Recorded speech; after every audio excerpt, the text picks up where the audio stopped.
a ser internos, bueno, van a ser primero internos, luego van a ser residentes de cualquier especialidad y ya de ahí especialistas, pues probablemente de repente uno de ustedes sea ginecobstetra o se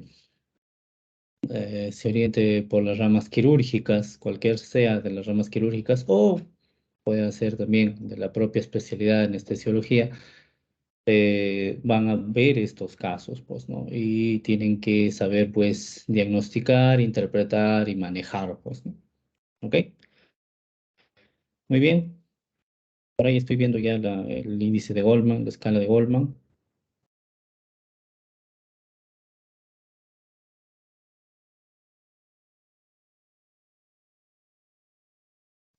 Doctor, ¿me puede escuchar?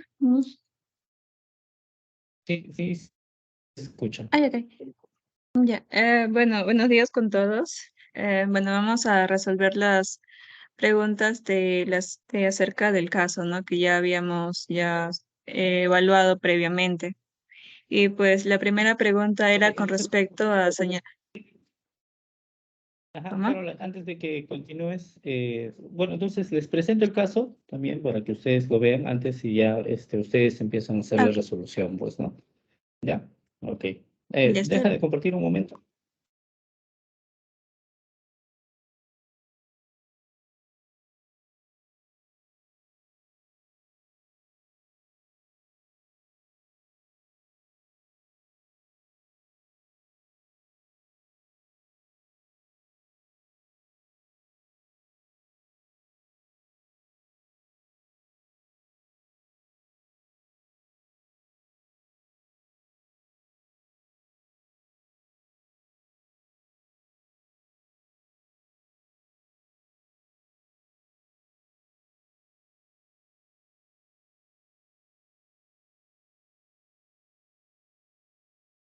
Listo, por ahí confírmeme, por favor, se observa la pantalla.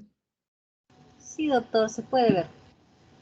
Listo, muy bien, gracias. Muy bien, entonces estamos pues frente a un paciente varón de 41 años, ¿no? Que va a ingresar a sala de operaciones porque tiene un cuadro de cálculos renales, ¿no? Por lo cual está ingresando. Los famosos cálculos renales que ustedes conocen, que la terminología médica, pues nosotros le denominamos litiasis renal, ¿no? Presencia de piedras a nivel del riñón.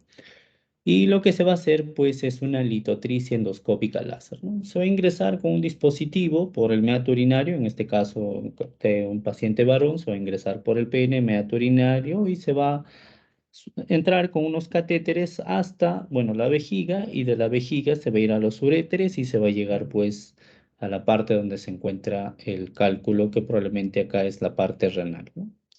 No nos dice cálculo en uréter, no nos dice cálculo en vejiga, nos dice cálculo renal, ¿no? Entonces, probablemente esté muy cerca al riñón, ¿no? Hay que interpretar, bueno, ustedes ya aparte de sus seminarios que han estado haciendo, la evaluación clínica, la evaluación física, ¿no? Entonces, este paciente pues tiene antecedentes o bueno, la evaluación que siempre realizamos a un paciente previamente que va a ingresar a sala de operaciones es la misma evaluación que probablemente ustedes hagan pues al realizar una historia clínica, ¿no? Siempre van a buscar antecedentes quirúrgicos, antecedentes médicos, van a buscar antecedentes, bueno, familiares, que en este caso para nosotros quedan un poco más alejados, pero vienen también ser para tenerlos en consideración, sobre todo en pacientes que tienen algún problema, por decir, hipertensión, diabetes, etcétera. Entonces, dentro de estos antecedentes, pues, de importancia, el paciente, bueno, no presenta patologías previas, es un paciente 41 años, aparentemente sano, no tiene ninguna patología, es importante para nosotros. Anestesias previas, sí, tiene un antecedente quirúrgico, ¿no? La apendicectomía, se ha operado de apéndice, no tiene reacción alérgica a medicamentos, importante también para nosotros, ya que podemos disponer de medicamentos y también tener cuidado en el uso, ¿no? Muchos de estos pacientes, sobre todo que van a ingresar por un cuadro de litiasis renal, deben tener antibióticos profilácticos previos al ingreso de sala de operaciones. ¿Por qué? Porque existe un riesgo de translocación bacteriana, ¿no? Probablemente ustedes hayan escuchado este caso mediático en las noticias de una chica que ingresa a hospitalización porque tiene cálculos renales y que al final termina siendo amputada de los manos y los pies, ¿no? Y los memes que siempre hacen, pues, ¿no? Voy al hospital por un problema en la piel y termino siendo amputada de mis piernas y mis brazos, ¿no? Es pues un caso mediático, un caso morbo que se genera para, pues, en cierta parte desprestigiar a la parte médica, ¿no? Pero nosotros como médicos tenemos que entender qué es lo que ha sucedido en esa situación, ¿no? El hecho de que uno tienda cálculos, hay que ver las causas de por qué una persona está desarrollando cálculos renales, ¿no? Ya sea predisposición genética, tipo de alimentación o presencia de alteraciones anatómicas que pueden ocurrir en nuestras vías urinarias, ¿no? Y esto predispone pues a que se formen como charcos, ¿no? Digamos así, ¿no? Pozos donde se sedimenta la orina y la presencia de bueno, de desechos como cristales de calcio, etcétera, hacen pues de que estos se vayan acumulando, ¿no? Y la presencia de ciertos gérmenes, en este caso, por decir, bacterias que hacen pues de que se empiecen a formar los cálculos, ¿no? Entonces, probablemente ustedes de sus clases de biología, no sé si ahora lo han llevado, lo están llevando, lo van a llevar, van a ver que existen cierto tipo de bacterias que tienen predisposición por los cálculos renales, ¿no? Entonces, estas bacterias, uno, pueden iniciar a formar los cálculos y otro pueden perpetuar, ¿no? Y ser un sitio de almacenaje de bacterias, ¿no? Entonces, en el caso, por decir, de esta chica que fue al hospital porque tenía cálculos renales y probablemente hayan sido cálculos repetitivos,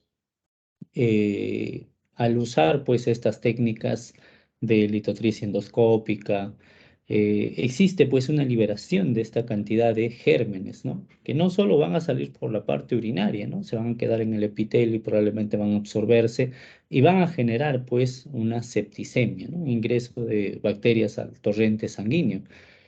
Y pues dependiendo de la consideración qué tipos de gérmenes tienen estos tipos de pacientes o estos cálculos, pues se pueden desencadenar cuadros sépticos, ¿no? Probablemente esta paciente ha iniciado con una bacteremia, luego una septicemia, una sepsis, un shock séptico, ¿no? Y en esas situaciones críticas, estamos hablando de un paciente chocado, pues usamos drogas vasoactivas potentes, ¿no? Para tratar de mantener la perfusión tisular, ¿no? Probablemente se haya usado, pues, noradrenalina, adrenalina, vasopresina, fármacos que predisponen la irrigación o hacen que la irrigación central sea priorizada, ¿no? De órganos vitales, ¿no? Corazón, cerebro, hígado, ¿no? La irrigación de los lugares sacrales, en este caso, miembros superiores, miembros inferiores, piernas y pies, sean pues las más comprometidas, ¿no? Donde la irrigación sea, digamos, cortada o la irrigación sea muy, muy, muy baja o mínima, ¿no? En estas partes.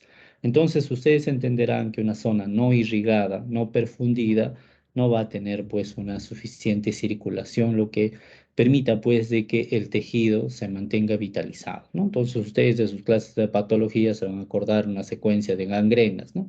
Gangrena seca, gangrena húmeda, etcétera. Entonces, esta paciente probablemente pues desarrolló un cuadro isquémico periférico por el uso de estas drogas vasoactivos para evitar pues de que la paciente pase a una falla multiorgánica y posteriormente a la muerte, ¿no? Entonces, producto de estos gérmenes que almacenaban en estos cálculos, los cuales generaron pues una septicemia y posteriormente un shock séptico, se ha usado estas drogas para mantener la presión y ha generado pues una isquemia de los miembros inferiores, los cuales se convierten, si es que estos tejidos están desvitalizados, en focos infecciosos, por los cuales se tienen que retirar pues estas extremidades, ¿no? Se tienen que realizar la amputación.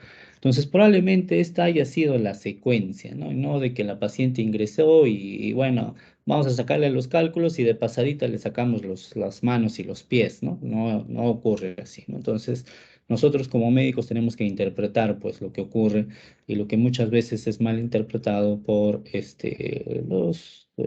los casos mediáticos que se presentan.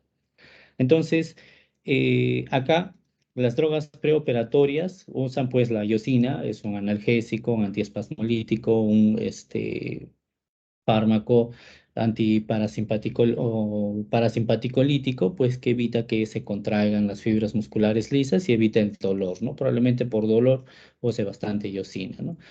En estos pacientes se aboca bastante por los medicamentos o los antibióticos preoperatorios, ¿no? Por decir, en el Hospital Revaliati, el servicio de urología tiene un protocolo a razón de esta noticia ocurrió en otro hospital, no en el Hospital Revaliati, y a razón de eso se instauró un protocolo de antibiótico preoperatorio, ¿no? Entonces, dentro de su protocolo, a todo paciente, bueno, que va a ingresar a salas de operaciones, ya sea por cualquier cuadro urológico que ingrese, se le coloca 2 gramos de cefazolina, ¿no? Como antibiótico profiláctico, ¿no?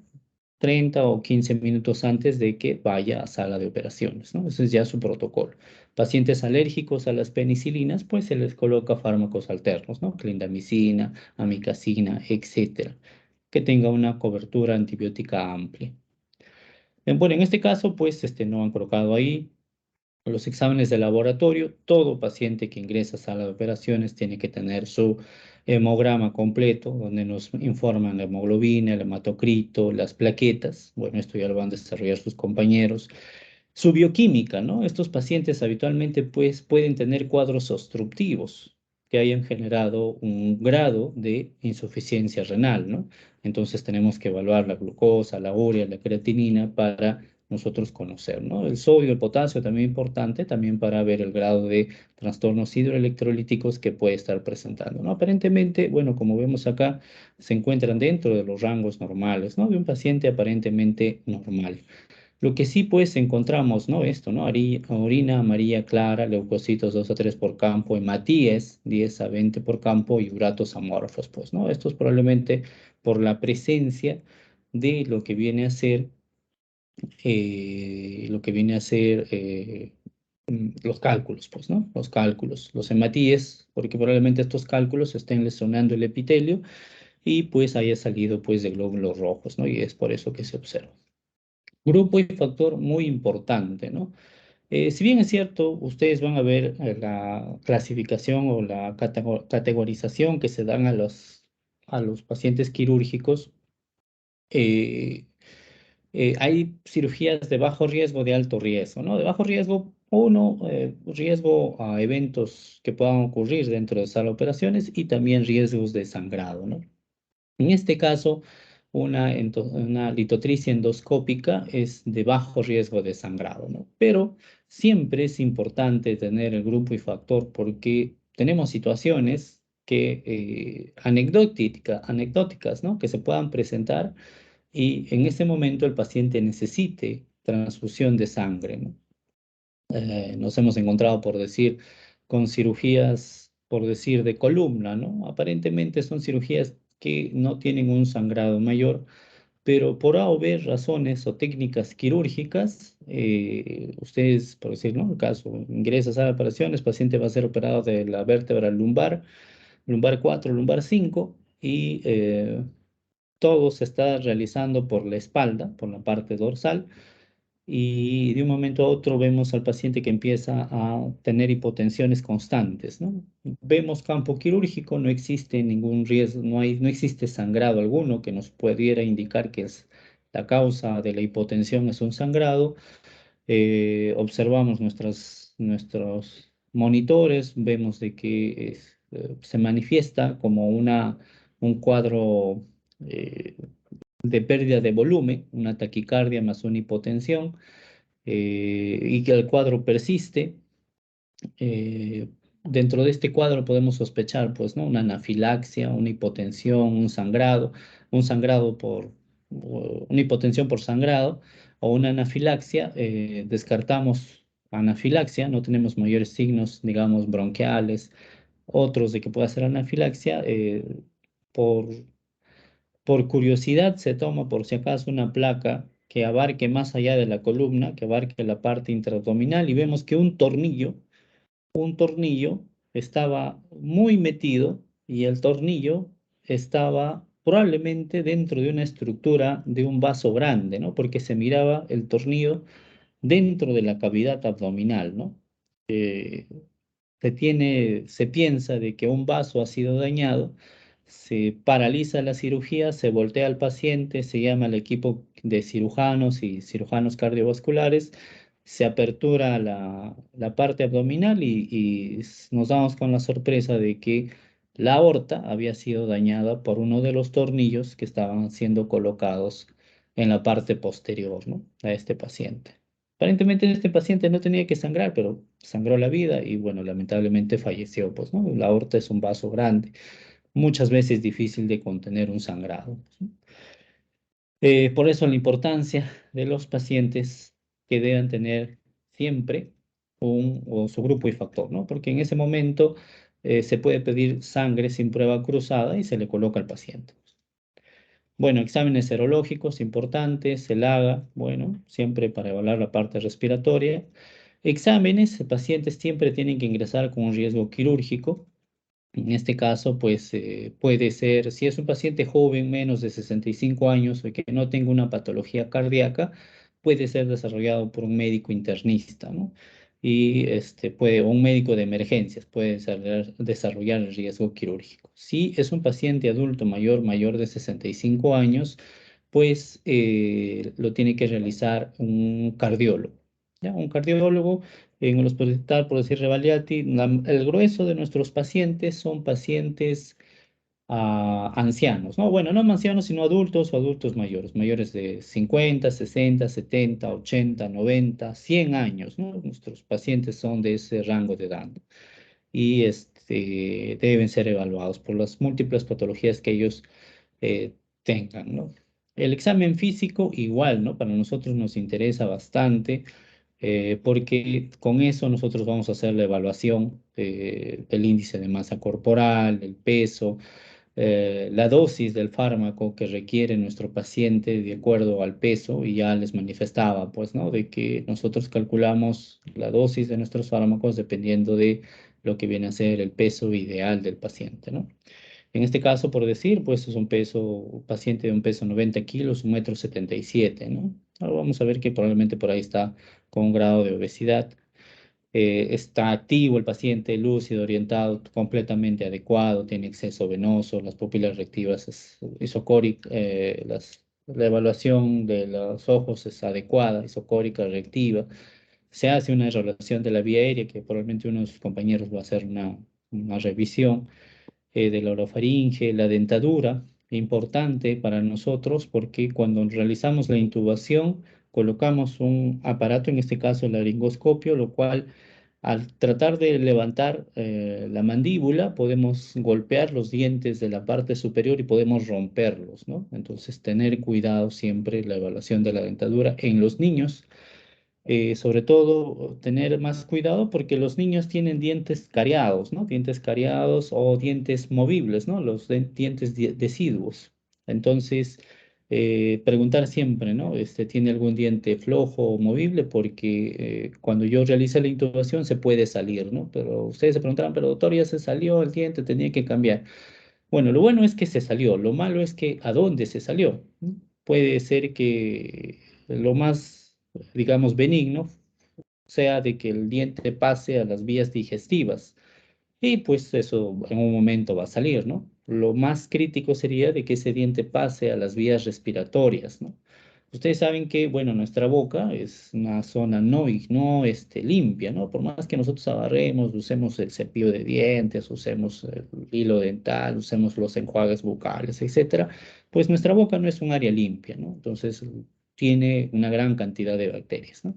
Entonces, en un diente que está ingresando a nuestras vías respiratorias puede generar pues un cuadro de neumonías. Y en los niños pues son críticas estas neumonías, ¿no? O puede generar atelectasias, obstrucciones de las vías bronquiales y puede generar neumonías, ¿no? Generalmente son pues neumonías abscedadas, ¿no? Gaseosas, etcétera. Evaluar pues nuestra vía respiratoria. Ustedes saben que si voy a colocar una anestesia regional, igual tengo que evaluar la vía respiratoria porque ustedes han visto las múltiples complicaciones que pueden ocurrir al hacer una anestesia epidural. ¿Ok? Entonces tenemos estas características de nuestro paciente, ¿no? Entonces es un paciente pues que ingresa a sala de operaciones. Siempre colocamos un acceso venoso a todo paciente porque ustedes saben en las complicaciones que tenemos que tener un acceso venoso para iniciar el rescate de este paciente, ¿no? Siempre una monitorización, vean ustedes, tiene funciones vitales basales de este paciente, lo más básico, frecuencia cardíaca, saturación y presión arterial, ¿no? Lo más básico que vamos a tener en un paciente y probablemente sea la monitorización que vamos a mantener con este paciente, ¿no? En este paciente hacemos una anestesia epidural simple, no vamos a colocar catéter, solo vamos a colocar la anestesia epidural y vamos a colocar los fármacos. Se usó la aguja TOWI de calibre 17 a nivel de L3, L4 y se usó la técnica de dobliótipos, ¿no? Este paciente pues se encuentra en decúbito lateral izquierdo, como lo hemos colocado, y bueno, se ha tenido complicaciones, ¿no? No ha sido fácil encontrar el espacio epidural y colocar nuestros anestésicos, ¿no? Acá nos manifiestan que se tienen complicaciones en la colocación, se logra al cuarto intento, ¿no? Se ha colocado al cuarto intento y se coloca 200 miligramos de bupivacaína, ¿no? Al 0,5%, ¿no? El fármaco que nosotros usamos, este fármaco tiene una duración de 3 a 4 horas. eh, Se considera que la anestesia es satisfactoria, un Bromage 4 a los 15 minutos. Se procede con el acto quirúrgico sin complicaciones, ¿no? Lo que dura 2 horas, ¿no? La tintotricia ingresan, como les expliqué, por el meato urinario, van y con una sondita empiezan a romper al cálculo, ¿no? Para que se convierta en detritus más pequeños y pueda salir por el meato urinario. Después de esto, pues el paciente pasa a la unidad de recuperación posanestésica, donde, bueno, generalmente todos los pacientes que pasan a recuperación están un promedio de 2 horas, ¿ya? Con funciones vitales estables. Y después de 2 horas, pues pasa a hospitalización. El promedio generalmente de todos los pacientes que ingresen a recuperación son 2 horas, ¿ya? Y de esas 2 horas pasan a su piso de hospitalización. En el paciente que ha recibido anestesia regional, lo que se busca es que no tenga rezago de lo que viene a ser ah, la incapacidad de mover los miembros inferiores, ¿no? Ustedes saben de que el efecto de los anestésicos locales es pues bloquear el impulso nervioso y dentro de estos se ha hecho bloqueo de las fibras motoras, ¿no? Entonces el paciente no puede mover las piernas. Lo que se busca en recuperación es que el paciente pues recupere esa movilidad por la disminución del efecto de los anestésicos locales.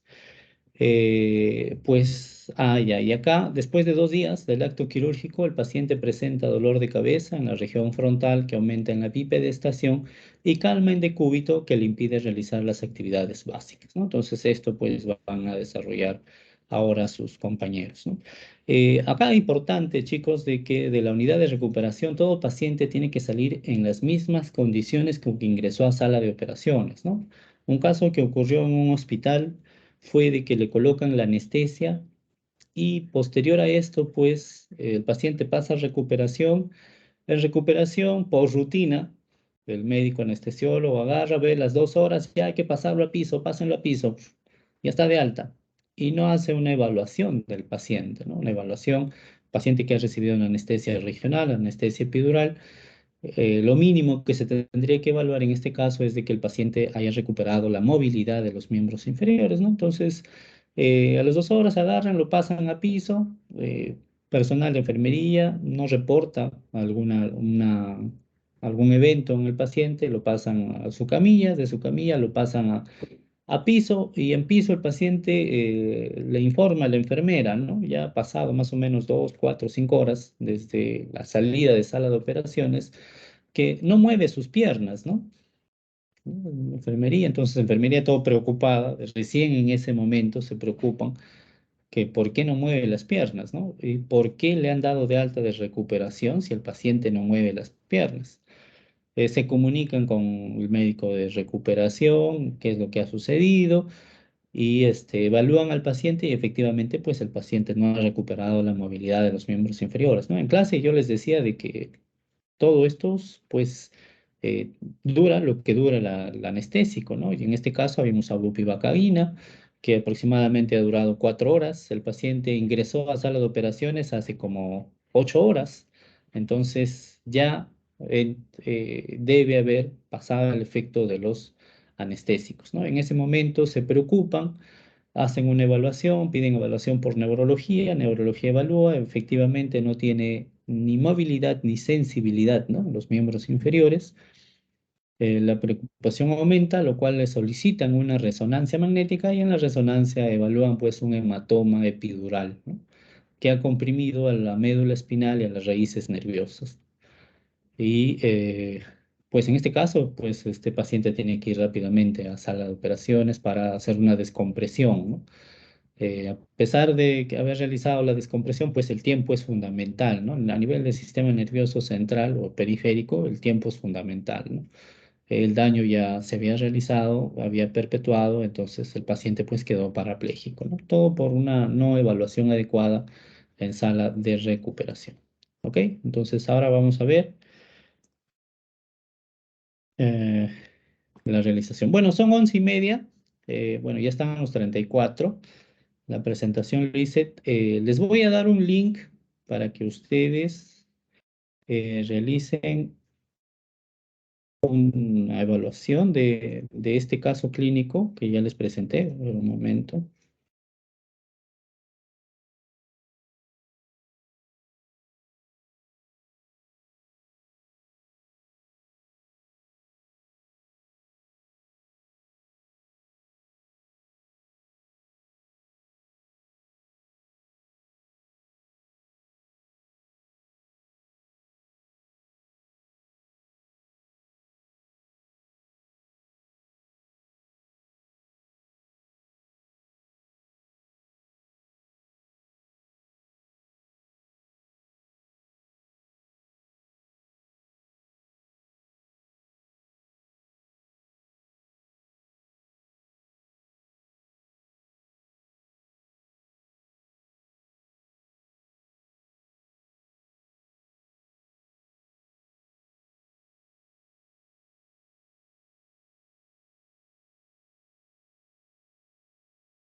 Ya, en la sección de chat, chicos, y ahí les estoy compartiendo el link del formulario. 5 minutitos, preguntas y respuestas de lo que se está preguntando, ¿no? De lo que las preguntas que se ha hecho en el caso. Preguntas y respuestas, ¿ya? No hay nada que pensar, no hay que deducir, analizar, nada, ¿no? Acción y reacción nada más. ¿Cuál es la clasificación ASA? Punto. ¿Cuál es la clasificación Goldman? Punto. ¿Cuál es la clasificación Mayampati? Punto.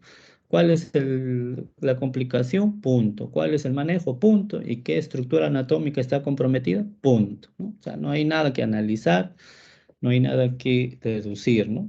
5 minutos, por favor. Si alguien tiene alguna complicación, diga que, bueno, ahorita manifieste, pues, ¿no?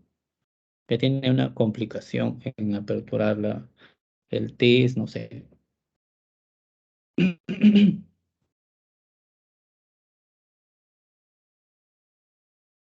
Bueno, si nadie dice nada, es que no hay ninguna complicación. Entiendo eso.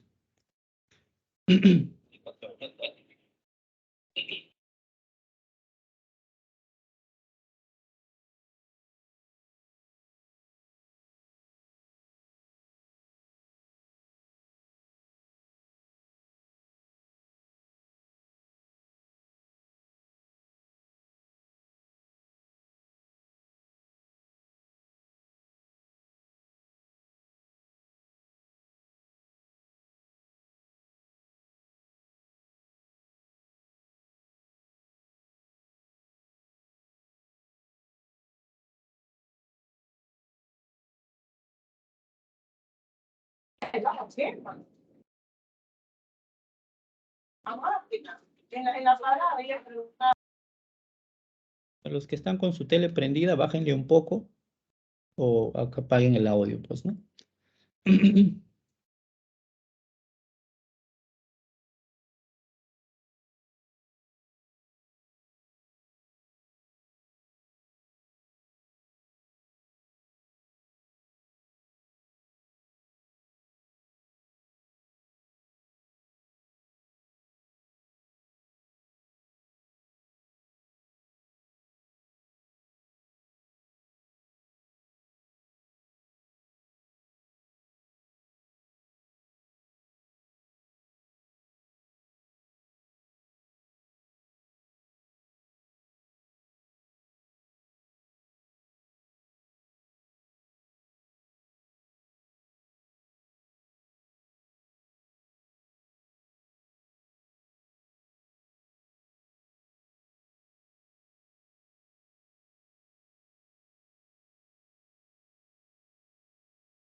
Doctor, ¿podría informarnos a qué hora termina el Este, test? ya falta 2 minutos, chicos, 5 minutos no eran. Ya envíen, por Ok. favor, sus respuestas, ¿ya? No hay mucho que pensar acá. Ya, envíen sus respuestas, envíen sus respuestas.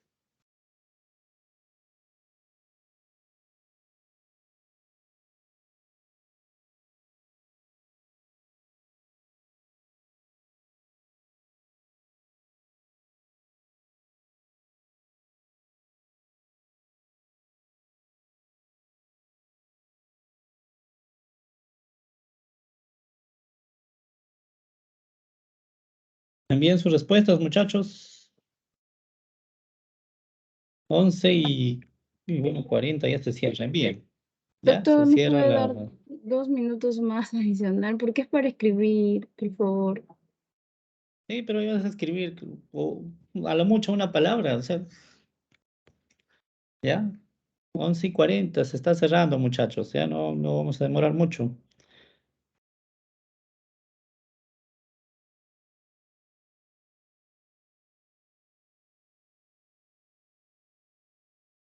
Lo más breve tampoco, ¿no? Vamos a describir el paciente, bueno, se realizó la evaluación tal, se hizo tal cosa, ¿no? Lo que se pide de frente, ¿no?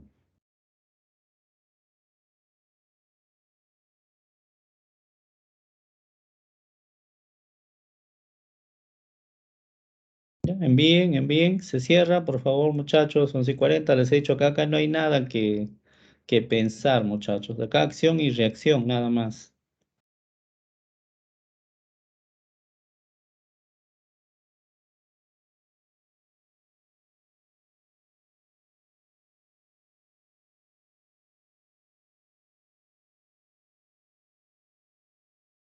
Envíen, se cierra 11:40.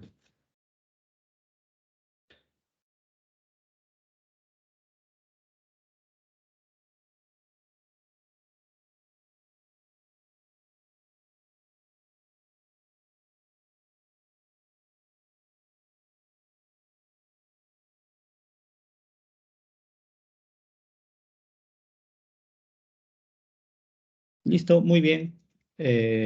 Continuamos. Ahora sí, la compañera que estaba haciendo su primera presentación puede realizarla. Ya, entonces vamos a ver ahora ya la realización de esto. Ustedes han visto pues que este es un caso bien sencillo, bien típico de lo que ustedes se van a encontrar, ¿no? O sea, que si se acuerdan este caso cuando son internos, ya le hicieron pues cuando tengan una gestante sobre todo ahí que van a encontrar, ¿no? Ahí van a decir, ah, el anestesiólogo le puso mal la anestesia, por eso le está doliendo la cabeza. Pues. Vamos. Ya.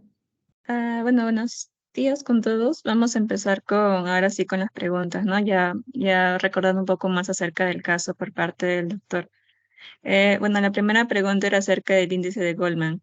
Pues comenzar que esta es una de las escalas, ¿no? Que se va a evaluar de manera preoperatoria y va a tener principalmente un enfoque cardiovascular y se usa para determinar especialmente el riesgo cardíaco en un paciente que va a tener una operación, ¿no? Quirúrgica, pero no cardíaca. Eh, bueno, podemos ver los factores, ¿no? Que se va a evaluar, ya sea la edad, ciertos también signos que puede presentar o tal vez no, el electrocardiograma, ver ciertos los electrolitos, la presión del AGA, ¿no? También si la operación que se está realizando es de urgencia o si también es intraperitoneal, intratorácica o aórtica. En sí, el índice de Goldman nos va a ayudar a predecir el grado de complicación que va a presentar el paciente durante la sala de operación. También, además de la complicación que puede presentar, pues también lo podemos asociar al grado de mortalidad como un pronóstico, ¿no? Como un punto pronóstico. Por ejemplo, si ya tienen en las últimas clases, tipo 3 tipo 4 ya la mortalidad es muy elevada, ¿no? Y en este caso, o si tiene gran cantidad de puntos determinados mediante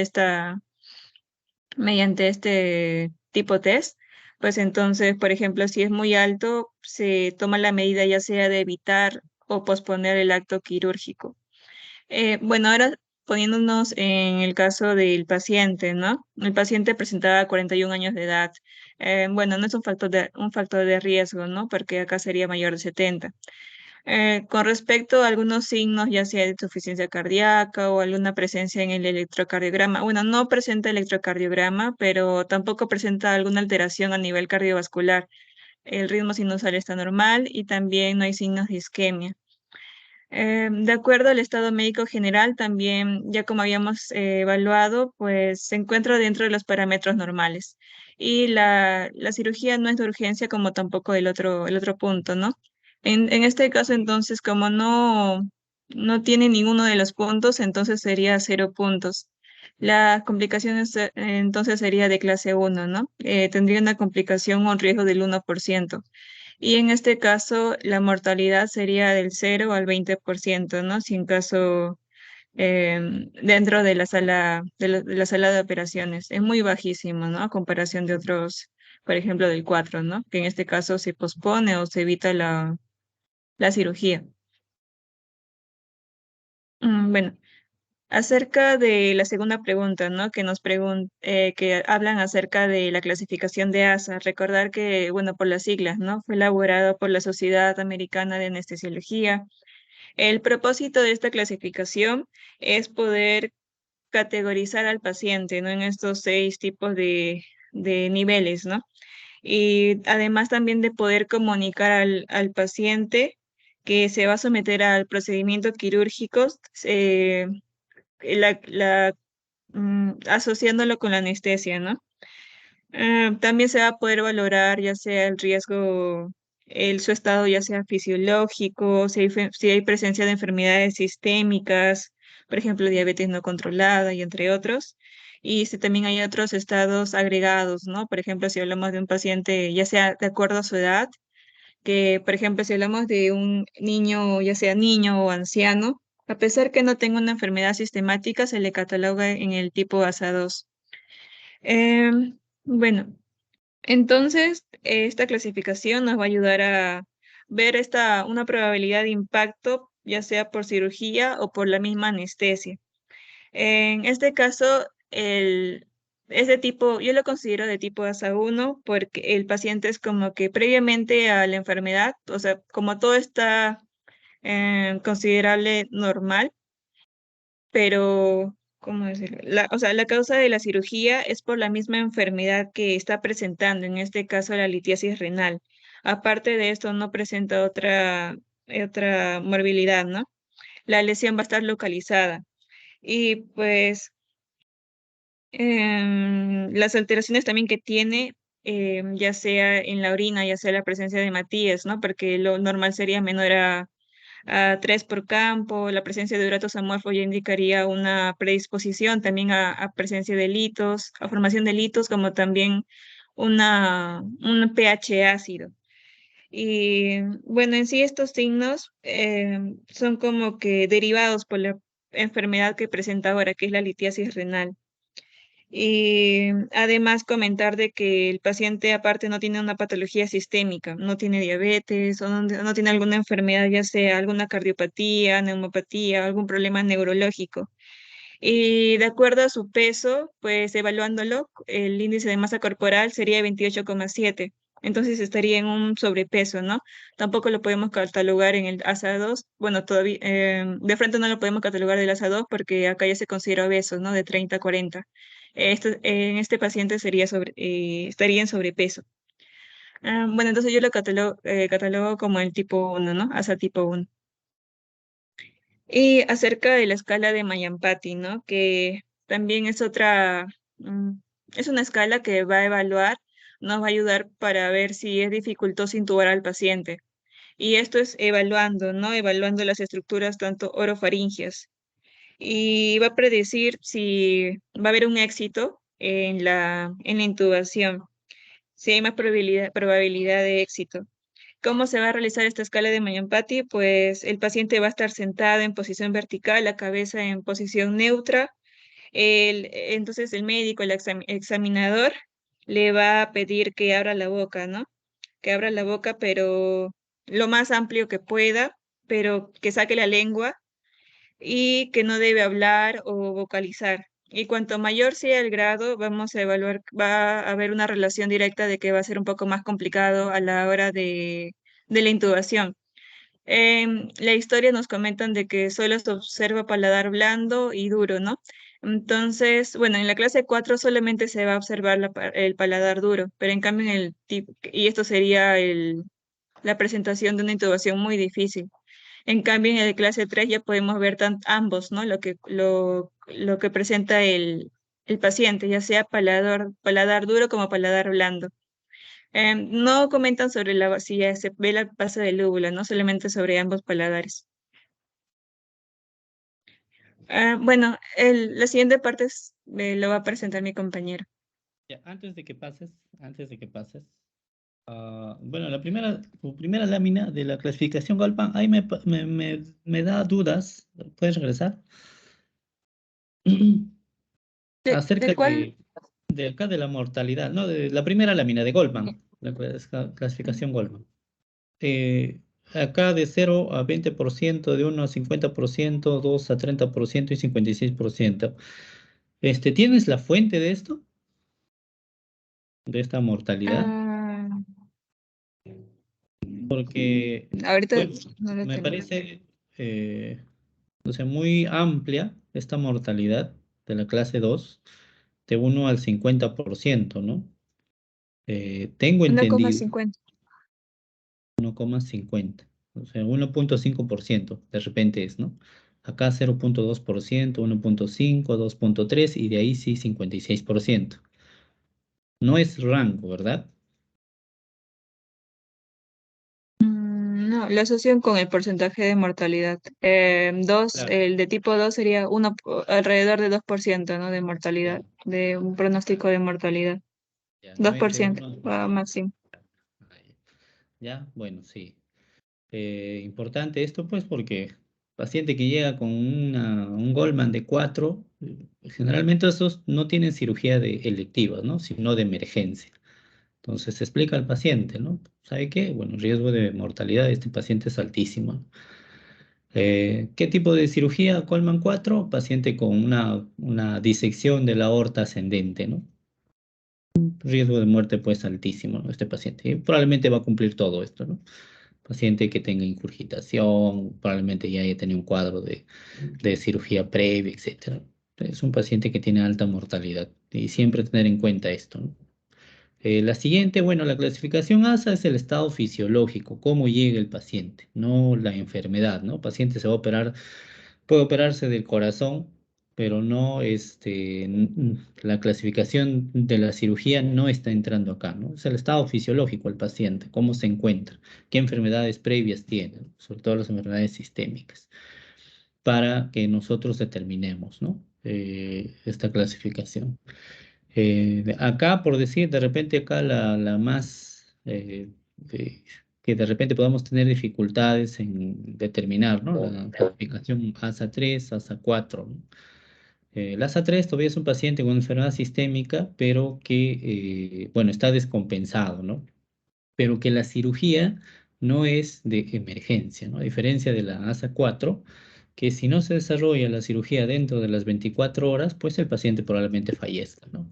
Y la ASA5, pues es un paciente en los cuales ustedes hagan un procedimiento quirúrgico o no hagan un procedimiento quirúrgico, este paciente se va a morir igual, ¿no? Acá creo que le pone otra cosa, ¿no? Paciente moribundo es nula si no se realiza de cirugía, ¿no? Acá el ASA5 es un paciente que ustedes hagan cirugía o no hagan cirugía, igual el paciente probablemente se va a morir, ¿no? Y el ASA6 es el paciente donador de órganos, ¿no? Es una clasificación opcional que se hizo para clasificar a estos pacientes, pues, ¿no? Que son donadores. Generalmente los pacientes con muerte cerebral, pues, ¿no? Son los pacientes donadores de órganos. Y bueno, la clasificación Mayampati siguiente, que bien su compañera la ha explicado, que usamos pues para la evaluación de la vía aérea y predecir una intubación difícil, ¿no? El paciente con Mayampati 4 es un paciente con intubación difícil. Paciente con Mayampati 1 es un paciente con intubación sencilla. Paciente con Mayampati 2 o 3 es incierto. ¿Ya? La literatura, los exámenes los estudios que han realizado no nos van a confirmar que el 2 y el 3 pueda ser sencillo o puede ser que el 2 y el 3 se convierta en uno difícil. ¿Ya? En realidad, hasta el momento, hasta la literatura actual, hasta el año 2002, que el ASA, la Sociedad Americana de Anestesiología, actualizó su guía del 2013, no hay un metaanálisis, un análisis grande de la literatura, ¿no? Todas son estudios observacionales, reporte de casos y recomendación de expertos, ¿no? No existe un metaanálisis donde se haga una evaluación de la vía aérea difícil o de la vía aérea y nos digan este es difícil o este es fácil. Nos orientan, en este caso, el Mayampati nos orienta. Pero como les digo, lo único que nos orienta es el 1 y el 4. El 2 y el 3 es incierto. Puede ser fácil como un 1 o puede ser difícil como un 4. Muy bien, siguiente. Excelente.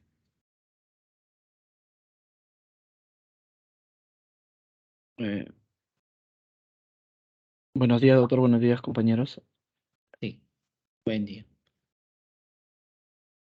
Ya, hablando ya de los valores restrictivos en cuanto a los exámenes de laboratorio, comenzaremos hablando sobre la hemoglobina, ¿no?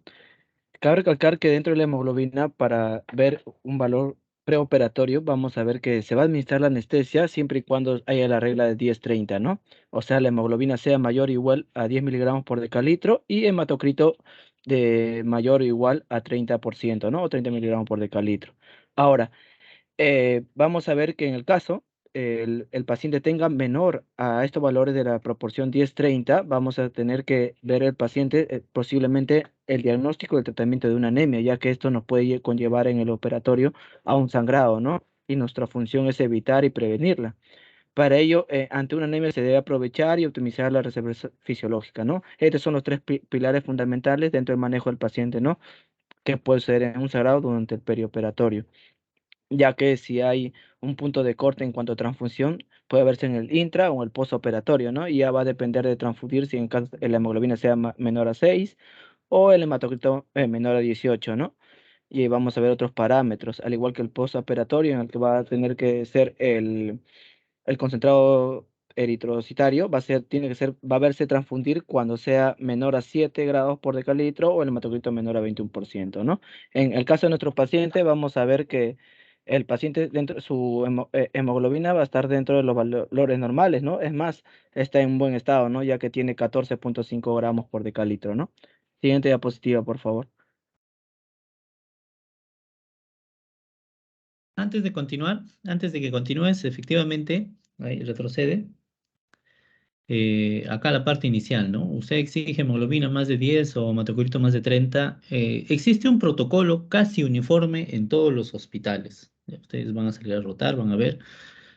Es un uniforme sobre todo de los valores de la hemoglobina y hematocrito, ¿no? Para que un paciente ingrese a sala de operaciones, una cirugía electiva quiere decir programada, lo mínimo que se exige pues es hemoglobina mayor a 10, ¿ya? Para que pueda ingresar pues a, a sala de operaciones. Y hematocrito pues 30, ¿no? Estos dos van relacionados. Acá me parece que es gramos por decilitro, no miligramos, ¿ya? 10 gramos debe ser. Sí, doctor, Ah, falta corrección, me ya, equivoqué al tipearlo, doctor. ya, muy bien. Siguiente diapositiva, por favor. No, no, todavía. Espera. Acá por decir les ponen que transfundir, ¿no? Si la hemoglobina sea menor a 6, ¿no? O existe alguno de los demás criterios, ¿no? Sí, si bien es cierto, pero por decir hay procedimientos donde el paciente está sangrando, ¿no? Y no voy a esperar todavía que llegue a 6 para iniciar la transfusión, ¿no? Entonces yo previamente ya yo estoy colocando sangre, ¿no? A estos pacientes para tratar de compensar la pérdida sanguínea continua que está teniendo el paciente, ¿ya? Entonces no vamos a esperar hasta 6 para recién iniciar la transfusión, ¿ok? Muy bien, ahora sí, continúa. Siguiente diapositiva, por favor. Se fue la diapositiva. La persona que está proyectando, vuelvo a proyectar.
Bueno, continuando ahora con los valores en cuanto ya el potasio y sodio. ¿Se logra ver la diapositiva, doctor? Sí se observa, sí se observa. Ya. Eh, en cuanto al potasio y al sodio, vamos a ver que dentro del potasio tendremos entre un 3,5 y 5,1 mil equivalentes por litro. Eh, en el caso de nuestro paciente, él tiene 139 mil equivalentes por litro, entonces no, en el caso de potasio tiene 3,34 miliequivalentes por litro, en el cual está dentro de los valores normales. Y en el caso del sodio, nuestro paciente va a tener 139 miliequivalentes por litro, ¿no? Y está dentro de los valores normales del sodio. Ahora, en el caso si el paciente estuviera dentro de una hiponatremia o una hipernatremia y una hipopotasemia o una hiperpotasemia, primero se tendría que llegar a los valores normales de estos electrolitos para poder hacer el acto quirúrgico, ya que puede haber una inestabilidad en cuanto a los electrolitos, ¿no? Ahora, dentro de la revista, la literatura nos va a mencionar que hay requerimientos de electrolitos diarios y de acuerdo a ello se va a basar, ¿no? En el caso del sodio, vamos a ver que es de 1 a 2 milicavalentes por kilogramo por día. En el caso del potasio, vamos a ver que es de 0,1 milicavalentes por kilogramo por día, ¿no? Ahora vamos a ver también, acá se adiciona que es importante valorar el calcio, el fósforo y el magnesio. En el calcio vamos a ver que es de 0,1 a 1 miliquivalentes y el fósforo va a ser de 0,5 a 0,7, ¿no? Y en el caso del magnesio sería de 0,3 a 0,5.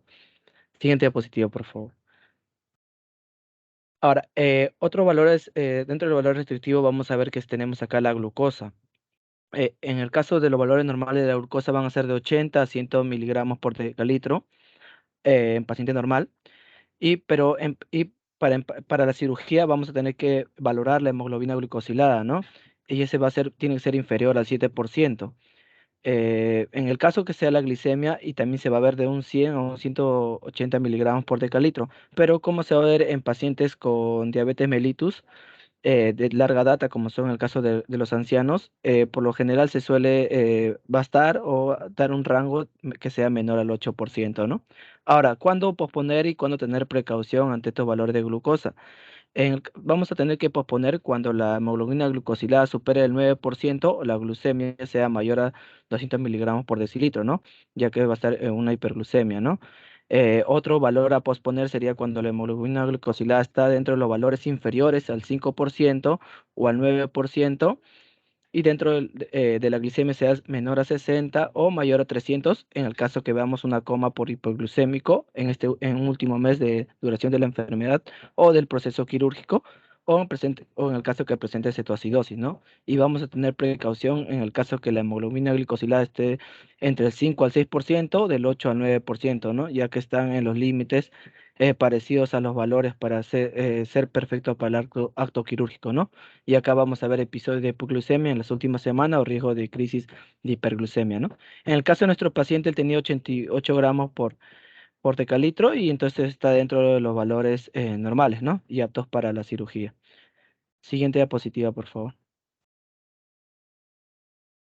Ahora, dentro de las plaquetas vamos a tener en cuenta que el valor normal son de 150 a 450 por 10 a la 9 de litro, ¿no?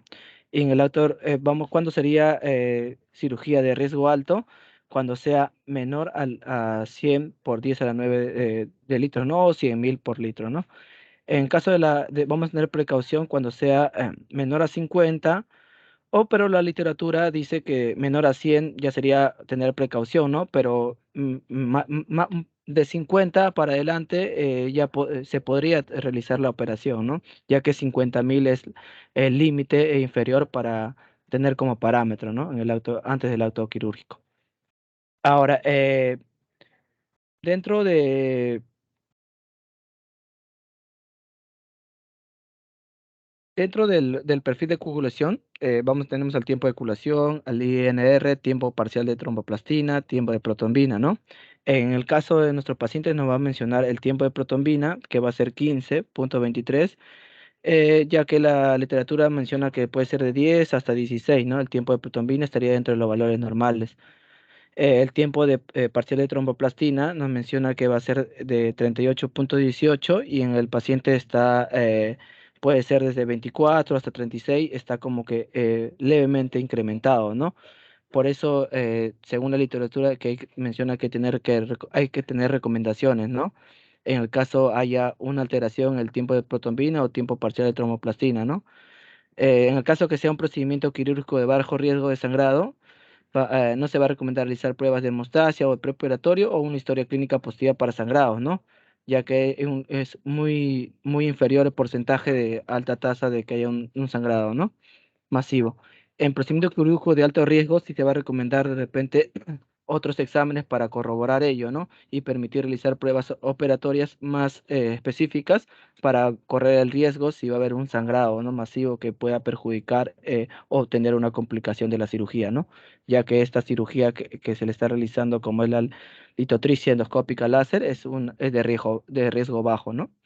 Y estaría apto el paciente para realizarse la cirugía, ¿no? Eso sería todo por mi parte, doctor.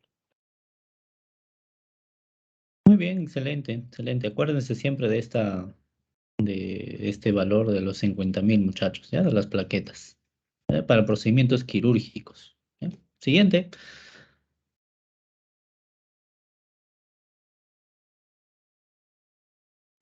Doctor, disculpe, me estaba olvidando.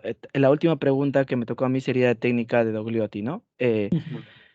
Acá vamos a ver que esta va a ser la pérdida de resistencia con líquidos, ¿no? Ya que esta va a ser el concepto, esta técnica va a ser en la pérdida de resistencia, pero con aire, que se va a diferenciar en esta que va a ser con una solución salina isotónica o anestesia local, ¿no? En contenido de una jeringa, o le voy a llamar el contenido de jeringa líquida, ¿no? Esta cómo va a ser, ya que va a haber una presión sobre el émbolo habitualmente que se hace en forma continua, en la que vamos a ver simultáneamente va a progresar el conjunto de aguja-jeringa para percibir la pérdida de la resistencia, ¿no? Y esto va a ser todo en el momento que la punta de la aguja perfora el ligamento amarillo. Esta técnica tiene desventajas, ¿no? Como que es la pérdida de resistencia de solución salina en el caso de una punción dural accidental, ya que su diagnóstico resultaría más complicado o más difícil, ya puesto que el líquido cefalorraquídeo va a fluir y que fluye por ahí podría ser confundido con el suero inyectado.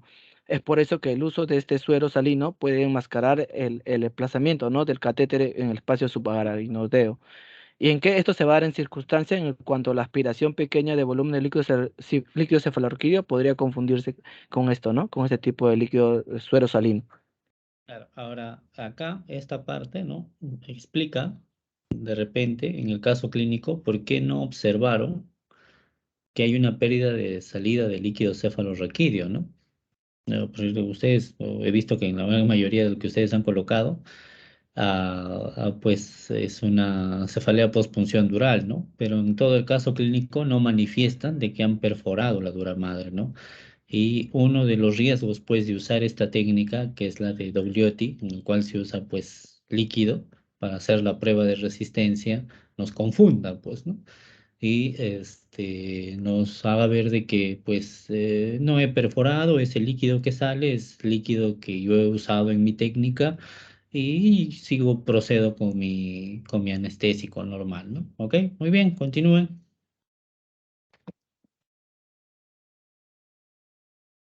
Bueno, a mí me toca continuar, me toca hablar sobre la escala de Fromage. Soy alumno Acho Rojas Pablo. Esta técnica, o bueno, esta escala de Fromage fue propuesta por Philip Fromage, ¿no? En 1920, que fue un anestesiólogo británico. Y esta escala nos sirve para valorar, ¿no? La intensidad del bloqueo motor durante la anestesia y después de la anestesia, ¿no? Para evaluar la evolución, ¿no? Entonces, esta escala de Bromage es una escala cualitativa de 4 categorías y como se observa, podemos calificarla, ¿no? De 0 hasta 4. El 0 sería que si al paciente decimos que hay flexión de rodillas y pies, estas la van a hacer en forma completa, entonces eso sería nulo o 0. El 1 sería también denominado parcial, cuando el paciente es capaz de mover las rodillas. El 2 es casi completo, solo capaz de mover los pies. El 3 es, o no, el 2 es casi completo, digo, el 3 es completo, ¿no? Que incapaz de movilizar los pies y las rodillas, ¿no? Como se ve en la imagen, ¿no? En el caso del paciente, nos dice que es escala de Bromage tipo 4, ¿no? Y corresponde principalmente a la efectividad del medicamento que está usando, ¿no? Por ejemplo, si es tipo 4, bueno, en este caso se asemeja a completo, ¿no? Que es grado 3, entonces sería el 100% de efectividad. Por ejemplo, si es de tipo, un ejemplo, ¿no? Tipo, o grado 2, digo, grado 2, que es casi completo, sería el 66% de efectividad del medicamento. El 1, que es parcial, sería 33, y el 0, que sería 0% de efectividad del medicamento, ¿no? Siguiente, por favor. Ya, acá también la literatura genera confusión, ¿no? Algunos van del 1 al 4 y otros, como en este caso, van del 0 al 3, ¿no? O sea, 0 es la flexión completa, las rodillas que no tienen nada, y la clasificación 3 es el completo, ¿no? No puede movilizar los pies, las rodillas, etcétera, ¿no? Eso también hay que tener cuidado, ¿no? En el caso nos ponen como grado 4, ¿no? En cambio acá el último grado es el 3, ¿no? Porque empieza del 0, ¿no? Hay que tener cuidado con eso. Ya, siguiente. Bueno, la siguiente pregunta es las complicaciones que tiene el paciente, ¿no? Como se observa en la parte de arriba, las complicaciones que se nota principalmente es la cefalea, ¿no? Que ocurre después de 2 días del acto quirúrgico, ¿no? Y esto aumenta en bipedestación y calma en decúbito, ¿no? Y esta cefalea impide que el paciente haga sus actividades básicas, ¿no?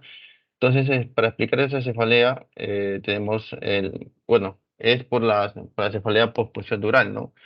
Que se define como dolor de cabeza que empeora en bidespestación y mejora en decúbito, ¿no? Apareciendo dentro de los 5 primeros días, tras una perforación de la dura madre al realizar una anestesia espinal o tras una punción accidental de la dura madre durante una anestesia epidural, ¿no? Como ocurre en este caso, ¿no? Es la complicación más frecuente tras una anestesia neuroaxial. Entonces, ¿cómo se explica este tipo de presentación? No está claro, pero hay como una especie de teoría que nos dice que va a haber una lesión de la dura madre por la punción. Esto conlleva una pérdida de líquido cefalorraquídeo, causando una baja presión, ¿no? de este líquido, lo cual provoca una hipotensión intracraneal con la vasodilatación meningia refleja, ¿no? Esto es para compensar, ¿no? La presión del líquido subarachnoideo, ¿no? Y conlleva una tracción también de estructuras craneales, ¿no? Que conlleva al síntoma que sería la cefalea, ¿no? Siguiente, porfa. Acá hay que mencionar acá algunos factores de riesgo que van a ser, lo dividen en modificables y no modificables, ¿no? Con respecto a los factores no modificables, con respecto a la cefalea postpuncional dural, los no modificables sería el sexo y la edad, ¿no? El sexo, lo normal sería que es más frecuente en hombres que en mujeres, ¿no? Y mujeres más probable que sean en edad fértil, ¿no? Porque los estrógenos producen distensión de los vasos cerebrales, ¿no? Y, por ejemplo, la edad es más frecuente en pacientes en un rango de 20 a 40, ¿no? Y su frecuencia va a disminuir con la edad, ¿no? A los 50 hasta los 60 es muy raro que ocurra este tipo de eventos, ¿no? Esto se debe principalmente por 3 factores. Que la primera que es el endurecimiento de la dura madre, que eso sea más difícil, ¿no? Que el líquido cefalorraquídeo se infiltre por un orificio de punción. La segunda sería porque hay una menor reacción de los vasos cerebrales a la hipotensión del líquido cefalorraquídeo y finalmente un espacio vertebral disminuido, ¿no? O sea, a más edad es más complicado que ocurra este evento, ¿no? Con respecto al caso, eh, digamos, tenemos factores que son no modificables protectores, que sería el caso que sería el hombre, y el caso de la edad, que sería, sí está dentro del rango de factores no modificables, pero positivos para que cause este tipo de presentación, que sería la edad, ¿no? Que es 41 años, ¿no? Que está dentro de parámetros de edad, ¿no? Con respecto a los otros factores serían los no, digo, los modificables sería el uso de la aguja, ¿no? Entonces, ¿por qué? Porque hay un trauma, ¿no? Al momento de realizar el procedimiento, ¿no? Entonces, a mayor tamaño hay mayor posibilidad o chance de causar este tipo de presentación de cefalea, ¿no? Por ejemplo, si usamos una aguja aprox de 16 a 19G, tengo la probabilidad o 70% de probabilidad de que cause este tipo de cefalea postpuncional, ¿no? Y si, digamos, esto va a disminuir el tamaño, por ejemplo, de 20 a 22, tengo 40% de probabilidad, de 24 a 27 tengo 12% de probabilidad, ¿no? En este caso, el paciente, bueno, el uso es de la aguja número 16, no 17, digo. Entonces tengo 70% de probabilidad de que cause esa lesión, ¿no? Y el otro factor modificable sería el número de intentos, ¿no? Esto principalmente se da por la expertise del médico, ¿no? Del que hace el procedimiento, ¿no? En este caso la va a hacer el anestesista, ¿no? Pues, como explica la historia clínica, son 4 veces que ha intentado realizar la punción, ¿no? Y, digamos, y esto aumenta, cada más intentos tiene más probabilidad de causar la cefalea puncional, ¿no? Siguiente, porfa. Entonces, como ya tenemos visto la síntoma, hemos visto la fisiopatología, hemos visto los factores, ahora vamos a ver el tratamiento, ¿no? Cómo podemos resolver este tipo de cefaleas, ¿no? Tenemos dos tipos de tratamientos que van a ser no invasivos y invasivos, ¿no? Dentro de los no invasivos o conservador tenemos, por ejemplo, la deambulación, aunque no tiene una evidencia científica, ¿no? Que el uso de esto es beneficioso, no hay fundamento científico todavía, ¿no? El otro sería la hidratación, la tercera medida sería las medidas postulares.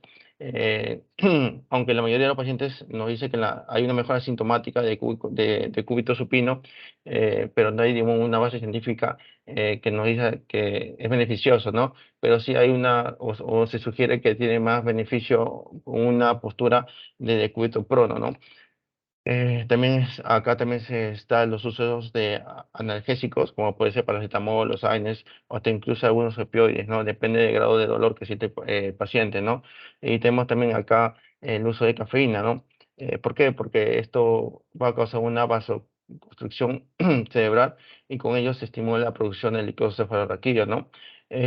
Se medica aproximadamente dentro de las 24 y 48 horas de cuando la cefalea no va a ceder y es de manera intensa o moderada, ¿no? Aproximadamente se administra 500 miligramos por vía oral cada 12 a 24 horas o puede ser 500 miligramos vía oral cada 24 horas, ¿no? Digamos, lo que está contraindicado en este caso de uso de cafeína son en pacientes con preeclampsia, hipertensión arterial crónica y trastornos epilépticos, ¿no? Epilépticos. La otra parte es el tratamiento invasivo, ¿no? Tratamiento invasivo principalmente sería el gol estándar, que sería el parche hemático epidural. Esta utilización o esta técnica surgió al observar, ¿no? Que tras las punciones accidentales los pacientes mejoraban rápidamente. Su eficacia y sus pocos efectos secundarios hacen que esto sea el gol estándar, ¿no? En el tratamiento de la cefalea post-punción dural, ¿no? La indicación es en pacientes que tienen cefalea a partir de las 24 horas, ¿no? Y y tiene más efectividad cuando los pacientes, digamos, o se aplica esta técnica a las 48 hasta 72 horas de la punción. ¿Cómo se hace este procedimiento, no? Este procedimiento se hace que tenemos que 15 a 20 mililitros de sangre autóloga del paciente se le administra, ¿no? En el espacio epidural, ¿no? ¿Con qué fin? El objetivo es formar un coágulo que saliera, ¿no? La dura madre, ¿no? Y tape el orificio por donde sale el líquido cefalorraquídeo, ¿no? Con ello se consigue un incremento de la presión del líquido cefalorraquídeo y reduciendo también la tracción de las estructuras cerebrales, ¿no? Y así evitemos la cefalea, ¿no? Este tiene una efectividad terapéutica de 95% tras la primera inyección, y si le colocamos la segunda inyección llega hasta un 98%, ¿no? Entonces por eso se considera también un gol estándar, ¿no? Por la este, alto tratamiento, ¿no? Que se cura, ¿no? Con respecto a las contraindicaciones, hay que mencionar acá que eh, cuando las contraindicaciones que el paciente se niega a realizar este procedimiento o hay una punción difícil, hay una infección de tejido de punción, hay una sepsis o pacientes con VIH o pacientes oncológicos. Esas son las contraindicaciones, ¿no? De este tipo de tratamiento terapéutico, ¿no? Y si hemos ya tenemos las contraindicaciones, lo que se puede hacer es un parche epidural pero con suero fisiológico, ¿no? O salino, como se dice acá, ¿no? Esto es una inyección de suero fisiológico en el espacio epidural, ¿no? Esto puede ser dos tipos, ¿no? Puede ser de 15 a 20 mililitros por cada hora o puede ser fraccionado de 30 a 60 mililitros cada 6 horas, ¿no? En cualquier caso, se debe mantener por lo menos 24 horas, ¿no? Bueno, creo que esto es todo. Siguiente, porfa. Sí, eso es todo. Muchas gracias. Ok, muy bien, muy bien. Eh, Preguntas, muchachos, ¿alguna duda, alguna inquietud? ¿Lo han realizado bien? Bueno, la presentación, bueno, la resolución de las preguntas, ¿no? Que es lo que prácticamente abarca todo el caso, pues. ¿Alguna pregunta, alguna duda, muchachos?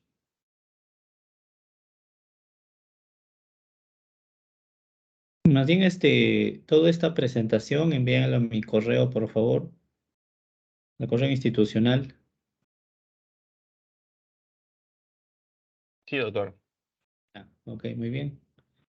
¿Preguntas, dudas, muchachos? Bueno, creo que el caso clínico ha quedado muy claro. Ya ustedes conocen la secuencia de un paciente que ha recibido anestesia epidural y al día, a las 24 horas, empieza a quejarse de un dolor de cabeza, ¿no? Y que no tenga antecedente, ¿no? De cefalea, ¿no?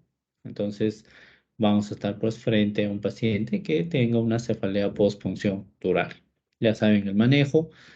Siempre primero medios no invasivos, analgésicos, reposo, hidratación, algunos consideran corticoides.